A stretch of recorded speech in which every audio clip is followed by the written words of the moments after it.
Monsieur le Président de la République, merci de nous recevoir ici dans votre bureau qui est installé au camp militaire Alpha Yaya Diallo sur les hauteurs de Conakry. Qu'en est-il, pour revenir à la manifestation de lundi, qu'en est-il du bilan définitif de cette manifestation? De sources indépendantes, on cite plus de 80 morts, certains font état de 100, 150, voire 200 victimes. Quels sont les chiffres auxquels vous avez accès? Selon les informations, parce que j'étais dans mon bureau, les informations et le rapport que j'ai eu de la part du ministre de la Santé et avec la participation de la Croix-Rouge, me l'a-t-on dit que le nombre de personnes qui sont mortes était dans l'ordre de 57, 53 par balle. Asphyxie et bousculade. Voilà, 53 par asphyxie et bousculade et 4 par balle perdue. Voilà, 4 par balle perdue, 53 par bousculade. C'est ce qu'on m'a dit. Mais la confirmation, vous êtes sur le terrain, vous irez et vous allez voir effectivement la véracité des faits. Alors, est-ce que ça veut dire qu'il n'y aura pas d'enquête du côté des forces de l'ordre pour savoir quel a été exactement leur comportement durant cette manifestation? Oui, enquête des forces de l'ordre. Pourquoi pas les leaders politiques? J'ai fait un communiqué demandant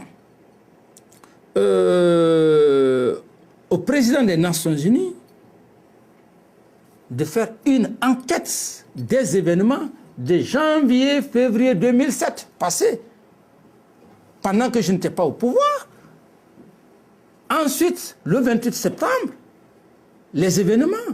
C'est-à-dire que la manifestation de lundi et les conditions de sa répression éventuelle vont faire l'objet d'une commission d'enquête que vous allez instituer? D'une commission d'enquête nationale et internationale. Beaucoup de témoignages font état d'une répression sanglante. Les militaires sont accusés, notamment les bérets rouges, d'avoir ouvert le feu délibérément sur les manifestants. Par ailleurs, il y a beaucoup de témoignages de viols de femmes. Quelle est votre réaction? Ma réaction, vous savez, nous avions une armée qui n'a jamais été structurée.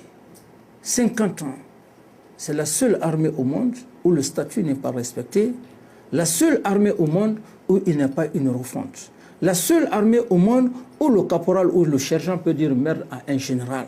L'opposition ne peut pas manifester, hein. Il y a une interdiction, une suspension des libertés de manifestation politique. Ça veut dire que la Guinée, depuis lundi, vit dans un régime d'exception?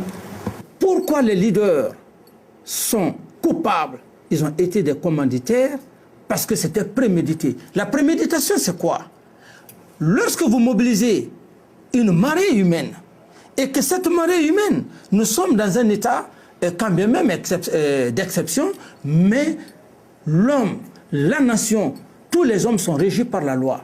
Et lorsque cette marée humaine participe à la marche, qu'ils arrivent à saccager les édifices publics, surtout la sécurité, la police, ils ont saccagé. Est-ce que ça autorise pour autant les militaires à éventuellement ouvrir le feu? S'il vous plaît, ça n'autorise pas les militaires, mais certes, ça prouve déjà qu'il y a l'insécurité, parce que il est simplement permis à l'homme en uniforme, aux policiers, d'avoir l'autorisation du port d'armes.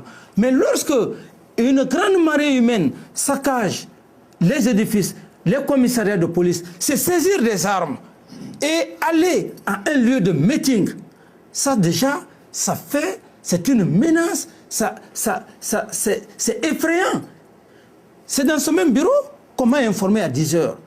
10 heures que la police était déjà saccagée, la prise des armes de guerre, que les leaders politiques ont conduit avec une marée humaine qu'on ne pouvait pas mobiliser. Et donc, ils ont prolongé leur cheminement au stade. Et du stade, me l'a-t-on informé qu'ils ont défoncé le portail, quand bien même que la loi était là, en disant que la manifestation ne devrait pas avoir lieu parce que le stade n'était pas propice à ça. Défoncer, rentrer au stade. Sortir, m'informant qu'effectivement les civils ont saccagé la police, j'ai eu des grandes inquiétudes. Je me suis dit, mais aujourd'hui, ça ne va pas. Et donc, les militaires, comme je vous le dis, cette armée, la France sait, la France connaît, la communauté internationale sait, 50 ans, cette armée n'est pas structurée. Et donc, les militaires sont partis. Il y a eu accrochage très malheureusement. Il y a eu ces cas de mort ou par balle, ou pointé, ou viol. Moi, je n'ai pas assisté. Et puis finalement, par l'asphyxie. Alors donc, c'est...